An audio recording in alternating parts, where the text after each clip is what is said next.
സംസ്ഥാന അതിർത്തിയായ കളിയിക്കാവിളയിൽ കാറിനുള്ളിൽ യുവാവ് മരിച്ച നിലയിൽ. കഴുത്തറുത്ത നിലയിലാണ് യുവാവിൻ്റെ മൃതദേഹം കണ്ടെത്തിയത്. മലയിൻകീഴ് സ്വദേശി ദീപുവാണ് മരിച്ചതെന്ന് പോലീസ് പറഞ്ഞു. തമിഴ്നാട് പോലീസിൻ്റെ പെട്രോളിങ്ങിനിടെയാണ് മൃതദേഹം കണ്ടെത്തിയത്. വാഹനം അസ്വാഭാവികമായി ലൈറ്റിട്ട് കിടക്കുന്നത് രാത്രി 11:45 തമിഴ്നാട് പോലീസ് കണ്ടത്.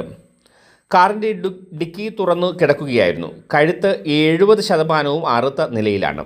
ഇയാൾക്ക് തിരുവനന്തപുരം മലയത്ത് ക്രഷർ യൂണിറ്റുണ്ട്.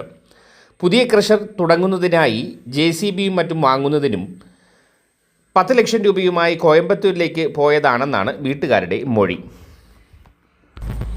അതിർത്തികളുടെ മോഷണ ശ്രമവും കൊലപാതകവും ഏറിക്കൊണ്ടിരിക്കുന്ന സാഹചര്യത്തിൽ ജനം ജാഗ്രത പുലർത്തേണ്ടിയിരിക്കുന്നു.